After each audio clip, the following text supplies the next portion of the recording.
And we're back.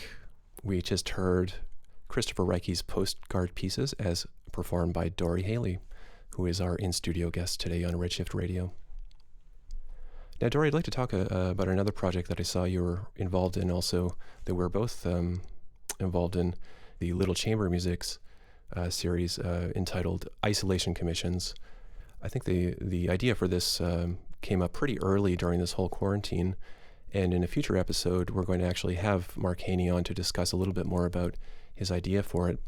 And I saw that you chose a work by John Cage entitled The Wonderful Widow of 18 Springs. And you had a very interesting setting where you seated with a toy piano, and you're using it primarily as a percussion instrument with some voice, of course. I'm wondering if you can tell us just a little bit about your choice for that piece, perhaps some insight on the text, and how you came to decide to use the toy piano. Well, when I first got the isolation commission, I felt like I had to do something important somehow. So I spent a lot of time thinking about what would be important to me, and I decided to take on a challenge that I've wanted to approach for a long time, and that was this piece, this Cage piece.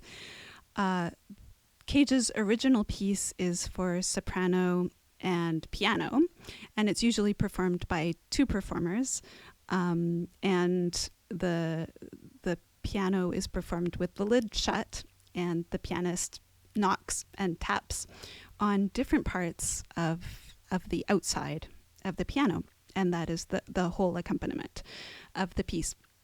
So I've always thought it would be cool if I could do both parts by myself, but it's actually it's not very easy. So I've never had time to practice that and put it together, so this was my opportunity.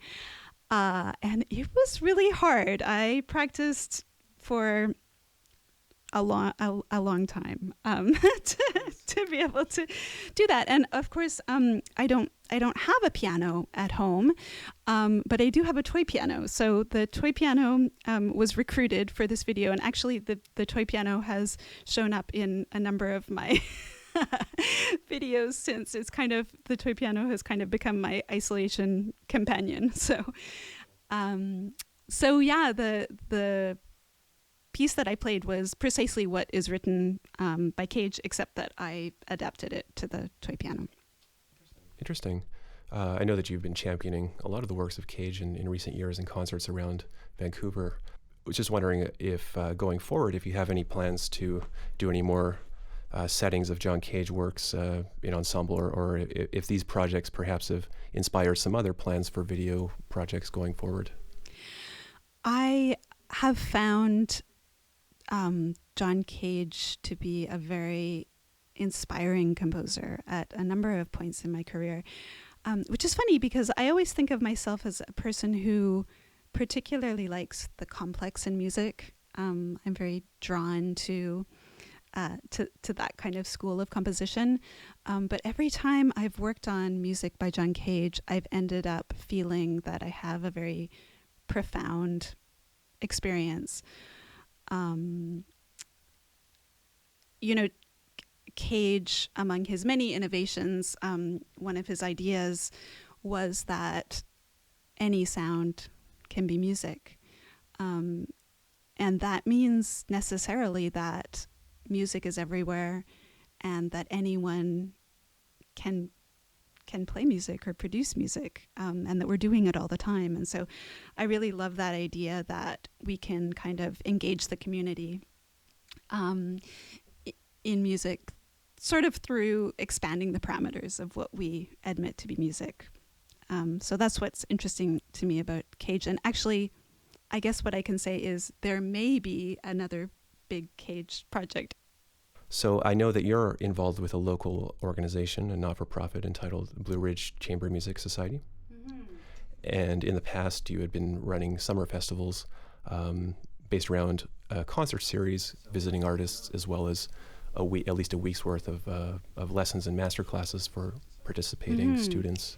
And I'm wondering how COVID-19, the quarantine and everything that's going on currently is affecting your plans going forward for the Blue Ridge Music Festival. We made the decision not to run a festival this summer. We chose not to move the festival online, but rather to take a break. We celebrated our 10th anniversary last summer, and in fact, I feel that for Blue Ridge, but for the sector as a whole, this whole situation is a huge opportunity. I think we have the opportunity to take time. And that's so rare. I think probably for everybody, but especially in the music business, it's so rare to have time to think about what we're doing on a deeper level. So that seems like a real gift right now, to necessarily have time to ask ourselves, what's important. And I think particularly in the classical music world, we can use that time to good use by asking ourselves, how are we presenting concerts? For one thing, maybe going forward, we're only going to be able to present small concerts with 50 people. So in a way, because our organizations are small and nimble, we're able to really innovate in that. But I also think we have to think about not only how we're presenting things, but what we're presenting. And this gives us an opportunity to go back and think about how our canon is constructed, how we determine what is important work to present, why we still don't have 50% of the composers we present are not women, why we're not presenting composers and performers of color as much as we should be. And I think that this pause could not come at a better time. To that end, I'm just curious to know, to wrap things up, Dory, what you've been working on, what plans you may have, what you're willing to reveal, and anything else you'd like to share. So one thing that's been keeping me pretty busy lately is I'm working on a double album. A double CD. I don't know if they call them those anymore, but I'm working on a recording that will be released on Redshift Records in the fall of 2021, and it includes a really big piece by the American composer Morton Feldman called 3 Voices, which has 3 voice parts, but all of the parts are designed to be performed by the same performer and layered on top of each other. So I decided I wanted to record that piece, and then I commissioned 4 Canadian composers to write pieces that were sort of responses to Feldman's work. So I commissioned Rodney Sharman, Jordan Nobles, Katerina Gimmon, and Cassandra Miller. And those pieces are kind of in progress right now. So I've been working on the Feldman. And actually, what has been occupying my time and my mind and heart space this week is I've been working with Cassandra, who likes to work in a collaborative way with performers. So we've been having these long Zoom calls, just kind of chatting about our lives and feelings. And after our last call, she gave me an assignment to talk, to make a list of pieces that had been important to me in some way throughout my life, pieces that were meaningful or significant to me. So I'm a person who really looks forward all the time. I don't dwell in the past very much. So this was quite hard. And one thing was that when I was a child, I was in a choir, a children's chorus, the Vancouver Bach Children's Choir, which was conducted by the wonderful Bruce Pullen. And when I was doing this exercise, I knew that needed to be reflected in there because it was such a kind of formative experience for me.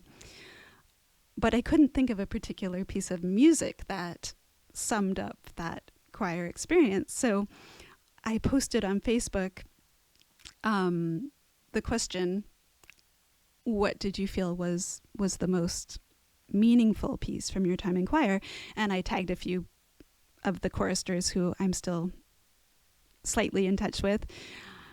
And that post received hundreds of responses, very impassionate impassioned responses from all these choristers, and then it led to the formation of a Facebook group where people are now sharing all of these memories and photos and now the recordings that we made as a choir, and it's just been this highly emotional trip down memory lane. And the reason I bring it up is that it's not only lovely to kind of remember a happy time in your life, but it kind of changes my whole understanding about myself as a musician and kind of my career path. You know, I'm always thinking about moving forward and you know, what's my next project? How do I get where I want to be?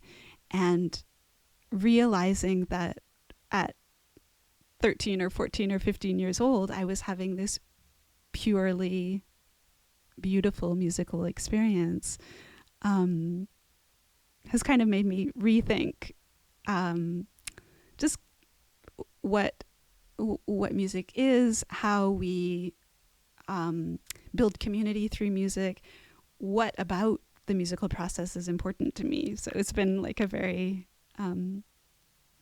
feels like a very big and important experience that I would not have had time to reflect on in real life. The double album length, was that due to a really long length of the original Feldman piece? Yeah, the Feldman, usually recordings of that piece are about an hour long.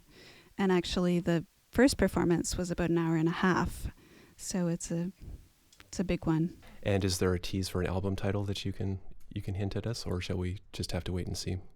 I think I can officially say that the album will be called I Love Evil. Oh. I guess that needs a little bit of explanation, though, because Feldman's piece is almost exclusively vocalization, just on a vowel.